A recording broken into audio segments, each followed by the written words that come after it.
Algo que creo que los fans del Ministerio del Tiempo esperábamos, porque, bueno, pues cuando de repente nos quedamos huérfanos de la serie, todos los que nos gustaba mucho el Ministerio del Tiempo necesitábamos algo, y una serie como el Ministerio del Tiempo crea mucho trabajo alrededor, mucho merchandising, y entonces era lógico que saliera el cómic del Ministerio del Tiempo.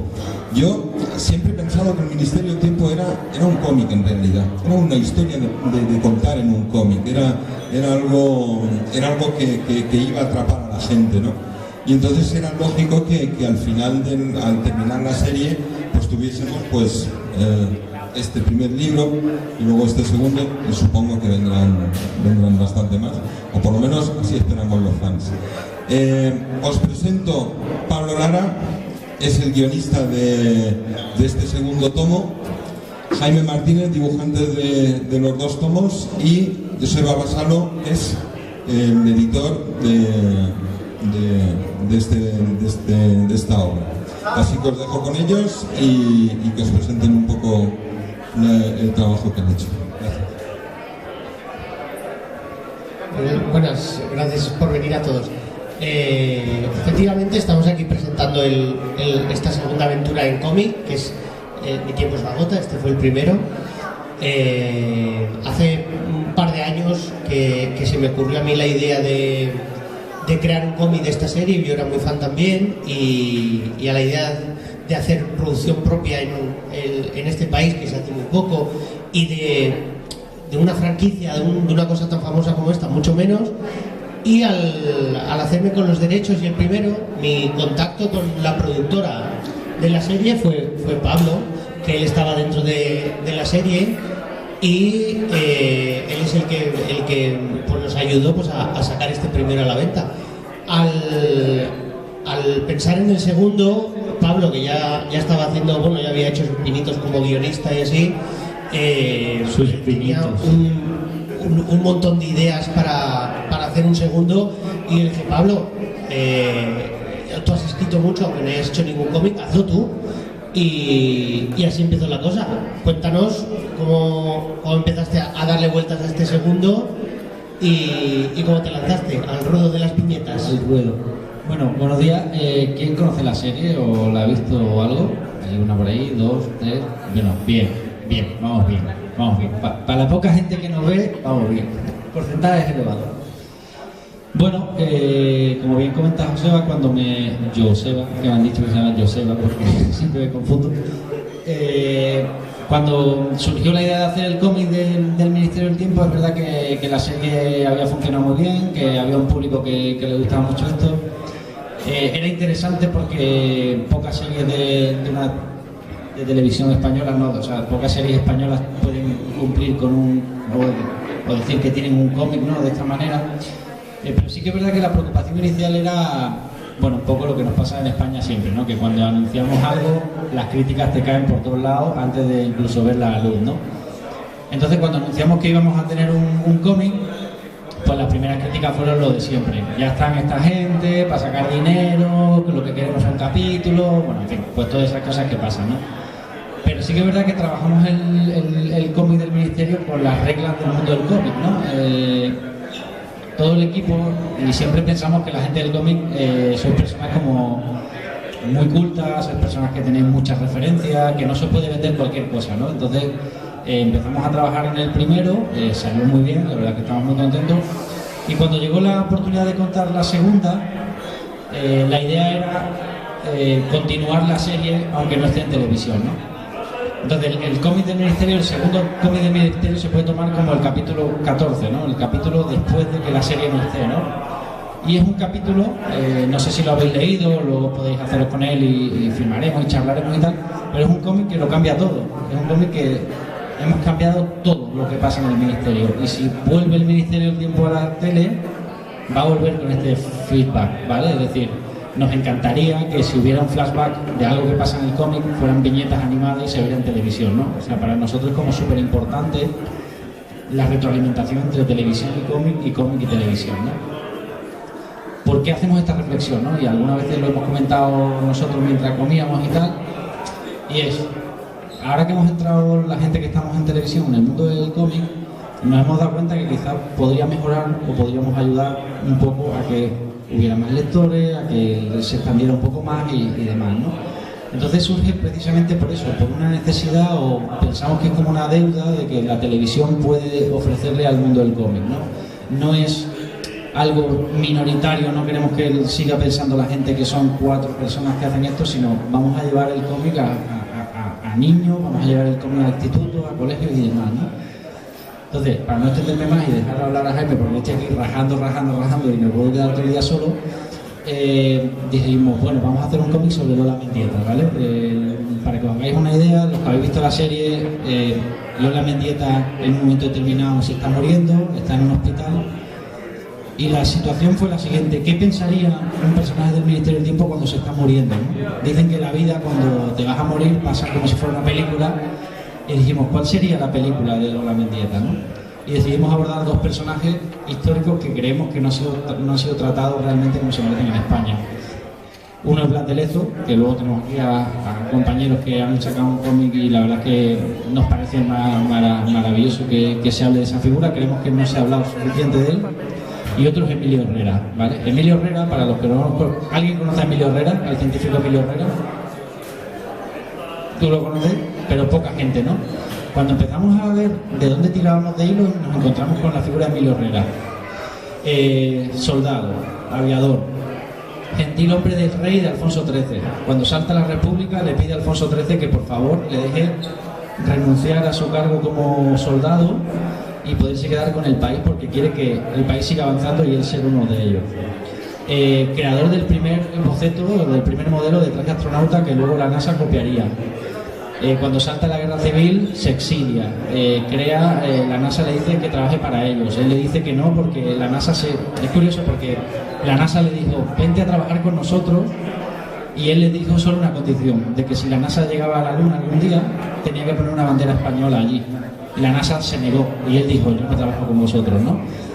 Amigo de Albert Einstein, la primera persona que habló sobre los peligros de la bomba atómica, la CIA se presentó en su casa, y muere solo en el exilio, en Ginebra. Un hijo suyo murió en la guerra y España no se acordó de él, El año pasado hizo el 50 aniversario y pocos homenajes se hicieron, ¿no? Y es curioso porque en España, y él fue el primer soldado y prácticamente el único que voluntariamente se fue al exilio cuando saltó la guerra civil y desapareció de la historia, y nos daba mucha pena no darle su sitio. Encontramos esta figura y dijimos, hay que hacerle el homenaje que el gobierno no le ha dado, lo vamos a dar, ¿no? Y para nosotros el cómic es un homenaje a aquellos héroes que el propio país no le ha dado, ¿no? Y bueno, por eso surge la historia del Ministerio, y creemos que es importante. Hemos lanzado el cómic y queremos ir a universidades, nos han invitado a partir de septiembre a ir a Granada a hablar sobre él. Emilio Herrera era de Granada, pero surge el cómic con un valor, y es, vamos a darle el homenaje como televisión y como serie que nuestro propio país no ha sido capaz de darle, ¿no? Y me parece que eso es como muy bonito, ¿no? Creo que eso es una cosa necesaria, ¿no? Pues así surgió todo esto. Sí que es verdad que me gustaría que la presentación no fuera solo nosotros dando la chapa, porque es muy aburrido, que si queréis hacer alguna pregunta levantéis la mano, os pasamos un micro, preguntáis sin problema y ya está, ¿vale? Y ya me callo. Pues así. Gracias, Pablo. Bueno, a Jaime lo engañamos para el primero, que costó mucho de hacer. Para el segundo ya parecía que todo iba a ir más rodado. Pero ¿cómo fue el asunto? Sí que es verdad que para el segundo todos habíamos hablado de hacer algo un poco que tuviera más aventura, que saliera más de los escenarios típicos, por ejemplo en Madrid, como en el primero y todo esto. ¿Cómo pillas esta nueva historia con Blas de Lezo? Pues cuando me lo comentaron la primera vez, pues lo pillé con mucha ilusión, porque el primero sí que es verdad que el sentido de la aventura era una historia muy bien hecha, muy bien hilada, pero con escenarios muy, pues, de ciudad, Madrid en el 1800 o 1700, no sé cuánto era. Pero el segundo pues me permitía también dibujar barcos, dibujar batallas, gente de otras épocas, mucho que para un dibujante es mucho más agradecido. Pero sí que es verdad que también, y no lo pensé al principio, requiere mucha más documentación y más rectificaciones. Yo hacía páginas y había cosas que no se concordaban, teníamos que cambiarla, volver atrás, volver adelante, volver atrás, volver adelante. Sin embargo, creo que la experiencia como dibujante en este segundo número ha sido mucho más positiva. A mí me he divertido mucho más en este segundo número, y además el personaje de Lola Mendieta es un personaje que a mí me apasionaba desde la primera temporada. Me pareció la verdadera, bueno, la protagonista encubierta de la primera temporada. Yo siempre estaba esperando que llegara el hilo, la parte de Lola Mendieta en la primera temporada. Entonces sí que es cierto que he disfrutado los dos, porque yo he de decir que también soy muy fan del Ministerio desde que empezó en la televisión. Y yo vengo de trabajar en Estados Unidos en cómics de independientes, porque normalmente son adaptaciones de películas o adaptaciones de libros, o sea que tenía experiencia en esto de los parecidos razonables con los actores, pero el disfrutar, la ilusión, el hacerlo con mucha ilusión y con mucho ímpetu, pues el Ministerio del Tiempo sí que me dio la posibilidad de disfrutar la profesión de dibujante mucho más. O sea, participar en algo que me importaba, que era el Ministerio del Tiempo. Y luego, un detalle, cuando hicimos la presentación de este segundo número en Madrid, en Omega Center de Madrid, tuve la oportunidad de tener al lado a Natalia Millán, que es Lola Mendieta, y vosotros lo corroboraréis. Me puse nerviosísimo, porque después de estar casi un año dibujando esa cara, girarme y verla ahí mirando, me descolocó totalmente. Te obsesionas con los rasgos, con cómo se mueve, para dibujarlo correctamente. Los fans saben cómo los gestos que tiene Lola Mendieta, y tener a la actriz al lado te supera. A veces dices, uff, y te das cuenta de que estás haciendo algo que la gente realmente disfruta como tú. Y lo que comentábamos de la documentación, es verdad que es un cómic pues, que se lee muy a gusto y muy entretenido, pero hay mucho trabajo detrás. Pablo y luego Jaime, supongo que es mucho más difícil documentarse de Blas de Lezo que de Emilio Herrera, pero ¿cómo ha sido toda esta documentación? Bueno, yo me documenté mucho en la parte de Blas de Emilio Herrera, porque al principio era la parte que hacía yo, o sea, había otro tal. Cuando me tuve que enfrentar a la parte de Blas de Lezo, pues claro, imaginaos, ¿no? Eran como 4 libros de la batalla de Cartagena de Indias. Yo vivo solo en Madrid, pero vivo yo con una pizarra enorme en el salón, que claro, todo el que viene dice, pero esta pizarra, porque no la puedo colgar y la tengo sobre el sofá puesta. Entonces yo empecé a leer, porque eran 4 libros sobre la batalla de Cartagena, ¿no? Lo difícil es una batalla tan extensa, que duró tanto tiempo, qué trozo coge para meter al Ministerio del Tiempo ahí.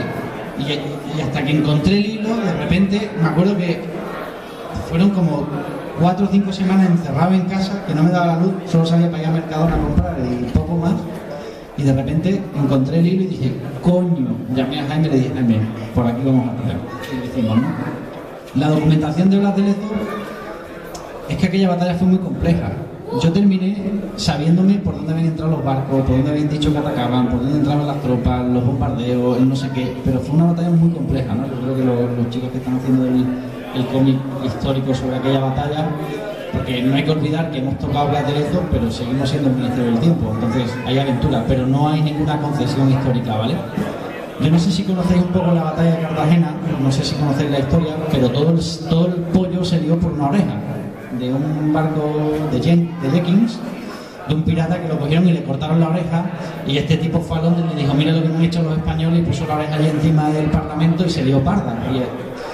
Pero claro, hay una escena del cómic que dice, todo este puto marrón por una oreja, si tenía 2, ¿qué más le daba? Que se calle la boca, ¿no?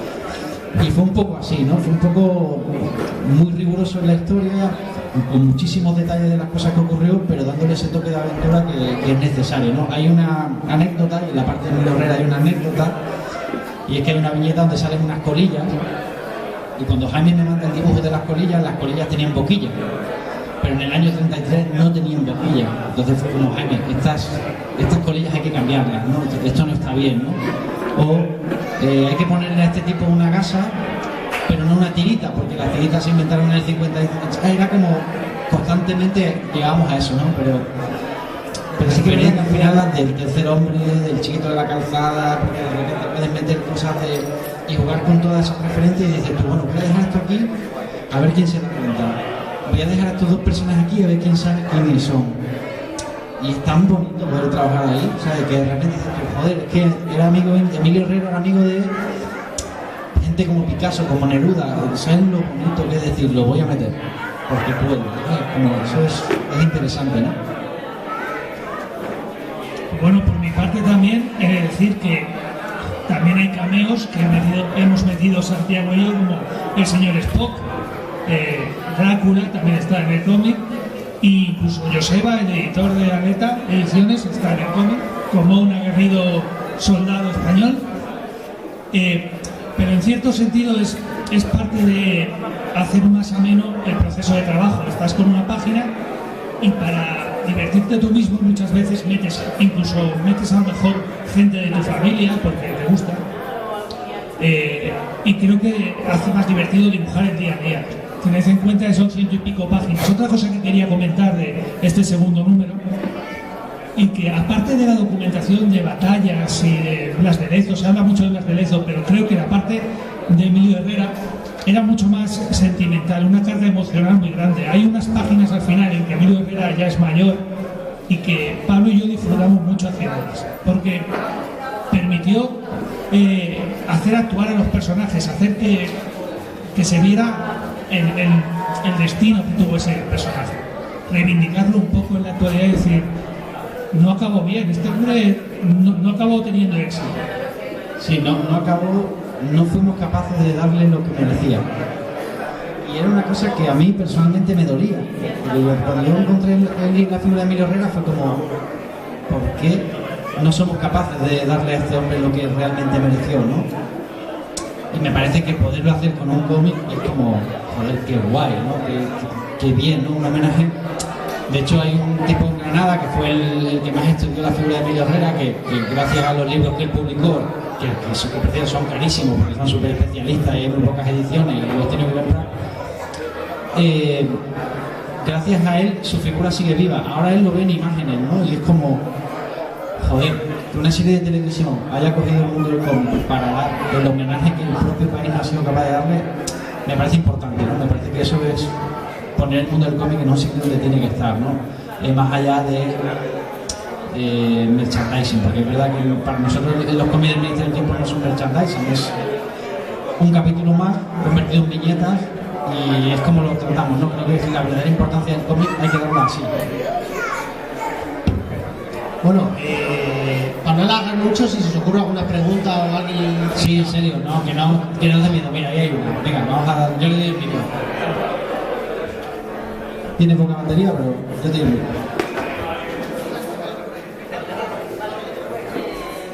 ¿Se oye o no? Va un poco, sí. Me preguntaban... Vaya por Dios. Habéis hablado que en principio con el cómic, la serie, me pregunto si hay algún proyecto como de narración transmedia que esté pensándose un poco entre vosotros y Televisión Española, si esto, o incluso hacer como...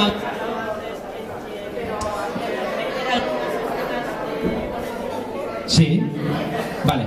Si habéis pensado a lo mejor hacer de animación para continuar en vez de una cosa parecida.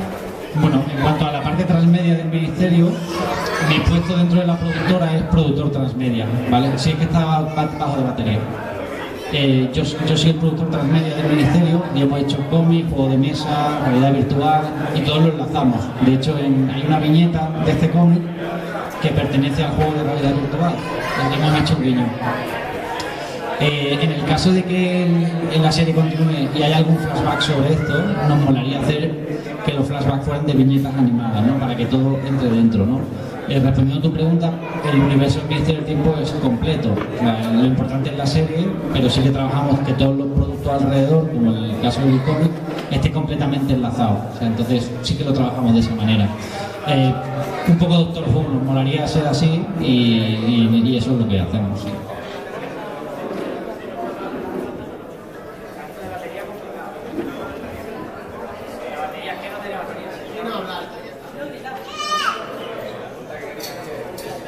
Yo le puedo traducir la pregunta que quiere hacer.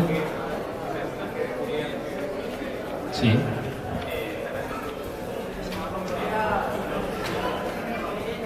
Ya que has dejado la serie, Julián, si tenéis planteado continuar ese personaje dentro de los cómics y contar, por ejemplo, la historia cuando el tiempo en el que deja la serie y se va a Cuba y después a los últimos Filipinas, si hay algún planteamiento de que darle continuidad al personaje dentro del cómic, ya que en la serie ya no se va a poder seguir trabajando con él.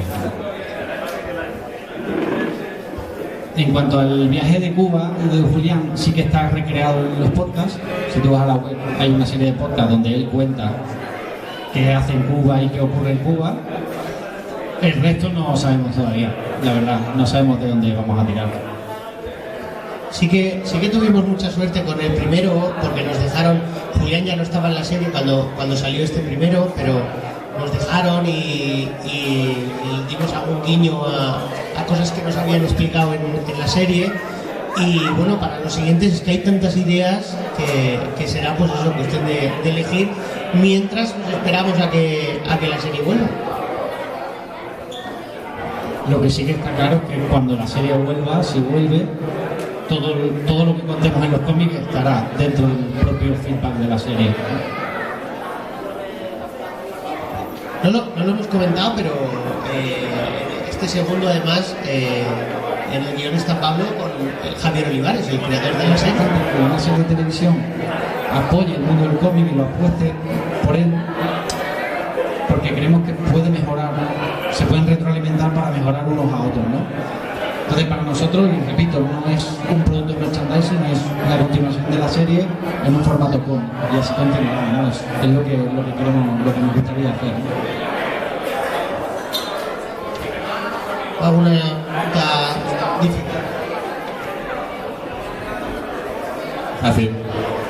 Sí, quería saber si el cómic os da la oportunidad y si lo habéis aprovechado de contar historias que a lo mejor en la serie no son posibles, pues sobre todo si el cómic os ha dado la oportunidad o habéis aprovechado para contar historias que a lo mejor en la serie no es posible, sobre todo a lo mejor por falta de presupuesto, es decir, contar historias un poco más espectaculares que en la serie pues sería más difícil de ver.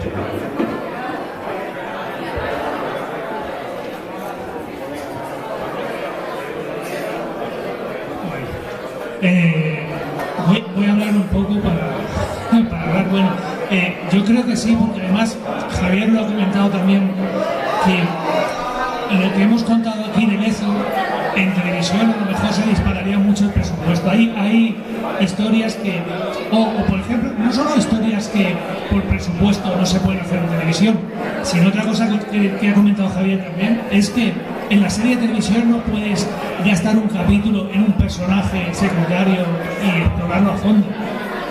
El universo del Ministerio del Tiempo es muy rico. Yo creo que incluso si vuelve la serie de televisión, incluso si no volviera Amelia o no volviera a Alonso y vinieran otra patrulla del tiempo, creo que tiraría hacia adelante, porque creo que es un universo muy vasto. Hay muchos personajes importantes e interesantes y muchas historias que contar, y creo que el cómic es una oportunidad perfecta para lo que tú dices. El presupuesto en televisión es limitado, pero en el cómic no.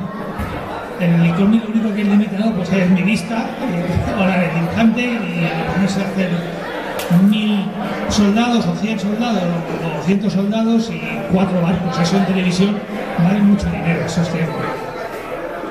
Sí, al final es lo que dice Jaime, al final el papel lo aguanta todo, pero el dibujante no, ¿no? Entonces como bueno, pero al final en el Ministerio del Tiempo, y es importante lo que dice Jaime, lo importante es el ministerio, o sea, la patrulla van, vienen, ha habido gente antes, ha habido gente después. Es que te da para escribir tanto, para inventarte tantas cosas que la verdad es que es un gustazo, ¿no? Y que siempre de fondo vaya esa mentalidad de enseñar historia, de recuperar gente que no tiene su sitio, o gente que ha sido maltratada, ¿no? Me parece que es interesante. interesante y me parece que es un honor que una editorial como Planeta haya cogido los derechos de la serie y cuide tanto, ¿no? Cuide tanto el productor del ministerio, ¿no? Y además, también ya me gustaría que ponerme un poco romántico, pero creo que hay que poner en valor cuando editoras que no son grandísimas editoras de cómics enormes apuestan por algo así, lo hacen con tanto cariño, lo hacen con tanto mimo. Al final cada cómic es oro, ¿no? Es un capítulo que tienes ahí en la repisa de tu habitación y que puedes prestar, regalar, volverlo a ver.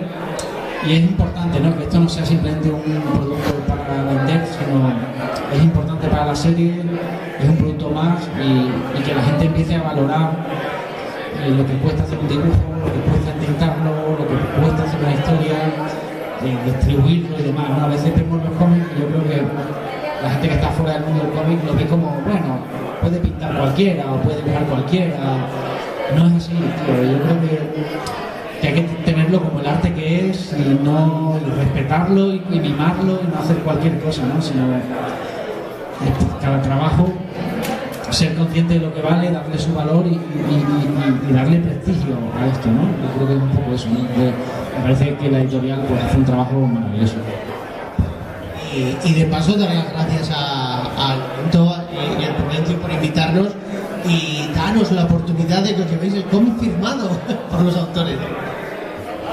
Yo debo decir que cuando vine aquí y el pueblo es muy pequeñito, pero joder, me emocionaba entrar aquí, ver a la gente, ver a tantos niños, es guay, ¿no? Yo creo que es importante que sean estas cosas, que vayan creciendo y sobre todo es importante que nos lo tomemos en serio, ¿no? Que no sea una cosa de que organizan 4 y la gente tiene la visión de que va, eso son... No, esto es en serio, ¿no? Se está luchando por hacer algo importante, ¿no? Yo quería haceros una última pregunta, una pregunta. ¿Hay tercer cómic del Ministerio del Tiempo? ¿Estáis empezando ya a trabajar? ¿Estáis implicados todos? Darnos una primicia, contarnos algo.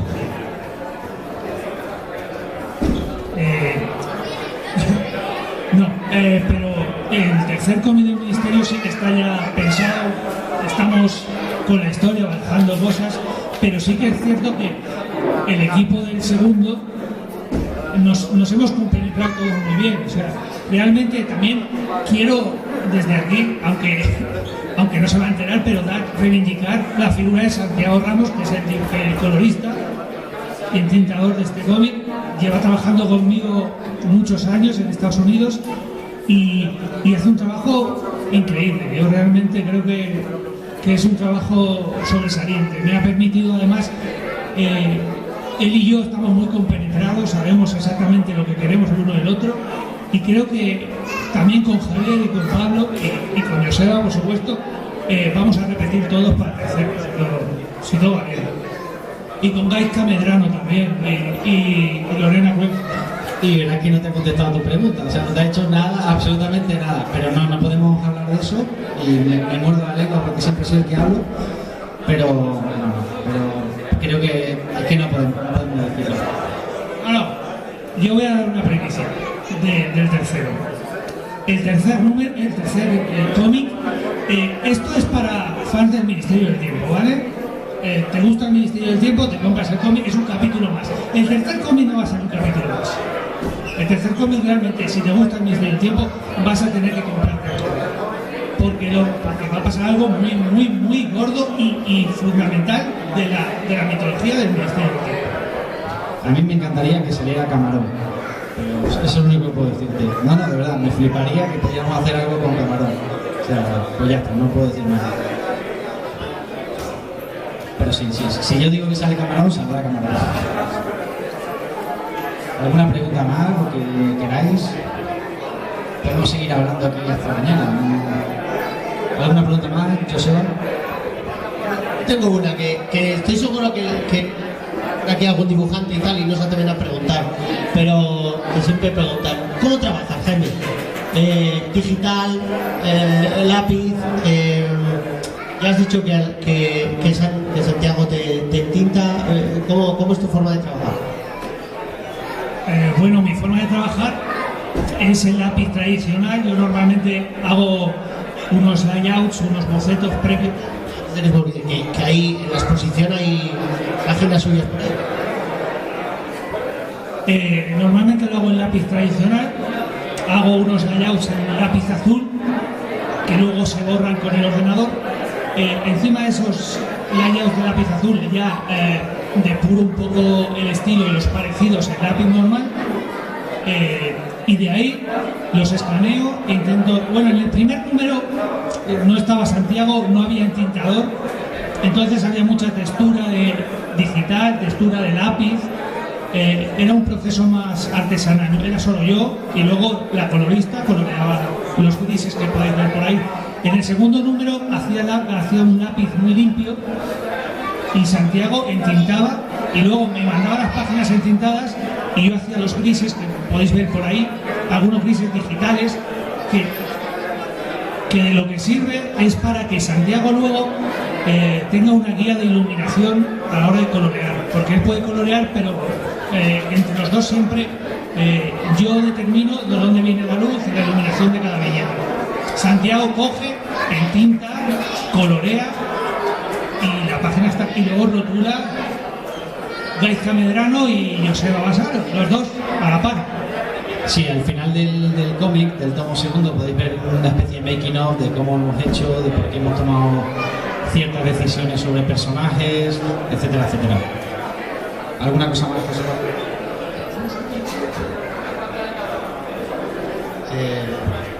Nada más, ¿no? ¿Ninguna preguntilla? La última de premio. Bueno, yo repito, muy agradecidos por habernos invitado al evento y nos lo hemos pasado muy bien. Bueno, yo la última palabra, que no son eso. Yo sí que quiero decir que me parece importante, ¿vale? Me parece importante que el mundo del cómic en España se empiece a tomar mucho más en serio, me parece importante que todo sea mucho más, hacernos valer, mucho más profesional, mucho más que esto es arte, ¿sabes? Que esto no es 4 amigos que se han juntado para sacar un tomo, sino que hay muchísimo esfuerzo detrás, hay grandísimos artistas y me parece que necesitamos empezar a pensar que somos más allá de 4 amigos frikis que se sientan a hacer una exposición, ¿no? Y para eso hay que pelear mucho, hay que creerte que eres el puto festival de sitio si hace falta, pero tienes que hacerlo así, ¿no? O sea, yo creo que es necesario y desde la serie y desde el equipo yo creo que intentaremos ayudar todo lo posible y nos da igual ir a una feria más pequeña, a una feria más grande, simplemente diremos lo mismo, ¿no? Que nos apetece que el mundo del cómic vuelva a renacer. Yo personalmente me crié con Mortadelo y Filemón, me crié con Pepe Botero y Otilio y quizás haya que dejar a un lado o haya que intentar que no sea todo tan estanco, que no sea todo tan o te veo mainstream o te veo minoritario, novela gráfica. Hay un montón de discusiones por eso y yo cada vez que lo escucho es como, pero qué chorrada, o sea, de verdad, ¿qué más da? Escribimos historia, hacemos historia y contamos historia en viñetas, disfrutémoslo, ¿no? Yo creo que es un poco eso, ¿no? Quitarnos tantos complejos que muchas veces me parece que son un poco sobreimpuestos, ¿no? Pero bueno, eso es mi reflexión sobre todo esto.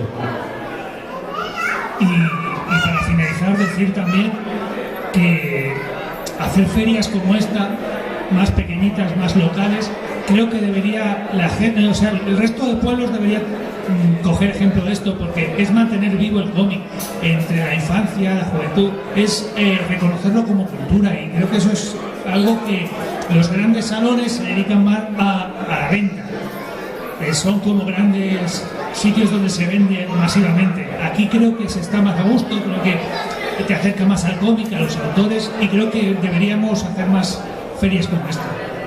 Muchas gracias por invitarme. Pues bueno, pues para finalizar yo quiero daros las gracias personalmente por haber acudido a la invitación. La verdad que ha sido un placer recibiros, conoceros ha sido una experiencia muy especial porque soy gente, bueno, hay que reconocer que yo he visto tus dibujos, me he maravillado con ellos, y oye, pues de ver que dices, joder, es una persona de carne y hueso, lo mismo me ha pasado contigo, y se da igual. Entonces estoy muy agradecido que hayáis venido, felicitaros por vuestro trabajo porque es un trabajo excepcional, Estoy de acuerdo contigo con que el cómic hay que sacarlo a la gente, hay que quitarle un poco esta pátina que tiene, que es de cultura, subcultura. O sea, no es subcultura para nada. Entonces hay que animar a la gente a que lea cómics, hay que animar a la gente porque es que con este cómic se aprende historia directamente. Entonces, y además aprende historia de una forma mucho más interesante. No es como en el colegio cuando te dicen aquí hubo esta batalla y estuvieron aquí y acuérdate de esta fecha y acuérdate de este personaje y tal. Aquí lo vivimos directamente. Es interesante, se hace con pasión. Entonces, cuando las cosas se hacen con pasión, se notan, se perciben, y yo debo decir, este no lo he leído todavía, hago tiempo, pero el primero fue un gustazo leerlo, fue un gustazo. Sobre todo por eso, porque nos faltaba algo del Ministerio del Tiempo, nos faltaba el episodio, seguro que todos los fans les pasó lo mismo, nos faltaba algo, entonces llegó este episodio y dijimos, wow, qué guay. A ver el siguiente, y ahora cuando veamos esto diremos, venga, a ver el siguiente. Y oye, Camarón es un personaje cojonudo, a por ello. Hay una cosa que, en relación a lo que tú dices, ¿no?, que me acordaba cuando estábamos aquí, fue Lorca. En aquellos momentos se subió a una camioneta y llevó el teatro a pueblos donde nunca había teatro, ¿no?, y era la Barraca, ¿no? Joder, creo que nos olvidamos mucho de todo lo que se hizo antes, ¿no? Y creo que a veces pecamos de ser no malos herederos, pero sí de tener mala memoria, ¿no? Y yo creo que si Lorca se subió a un sitio y a llevar el teatro a los niños, pues luchemos porque lleve el mundo al cómic, ¿no?, a los sitios, ¿no?, con toda la dignidad del mundo y quitándonos esa patina un poco de que somos cuatro haciendo cosas para el futuro, ¿no? Yo creo que es cultura y que hay que luchar por ello, ¿no? Pues finalizamos, si queréis. Lo que sí que quería haceros una pequeña mención, porque después de esto había una presentación de un blog que se llama Tiempo de Relatos. No quisiera irme sin animaros a entrar en esta página. Se llama, si ponéis en Google Tiempo de Relatos, vais a salir directamente al blog. Es el trabajo de unos chavales que de pronto se les ocurrió la idea de seguir contando historias del Ministerio del Tiempo. Entonces se contaron unos escritores, escribieron sus relatos y tal, llamaron a unos ilustradores, entre ellos Jaime participó en la primera tanda de relatos, y os debo decir que empezáis a leer los relatos uno detrás de otro y son excelentes, son buenísimos. Como ahí no hay límite, es lo que comentaban en la serie.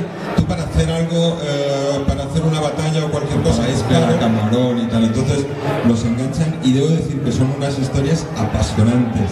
Se lo pasa uno de maravilla leyendo esto. Entonces, si entráis, podéis leer ya la primera tanda de relatos. En septiembre creo que van a sacar la segunda, en la cual he tenido el honor de participar como ilustrador. Y bueno, es una pena no han podido venir por problemas de la organización. Podéis ver las ilustraciones en la parte de atrás de los ilustradores que han colaborado en la segunda temporada de Tiempos de Relatos, y sigamos alimentando el ministerio porque queremos que la serie vuelva. Gracias a todos y que nos lean. Los autores se van a poner en el stand de firmas, por si queréis que os dediquen a algún libro, se ponen ahora mismo en el stand de firmas.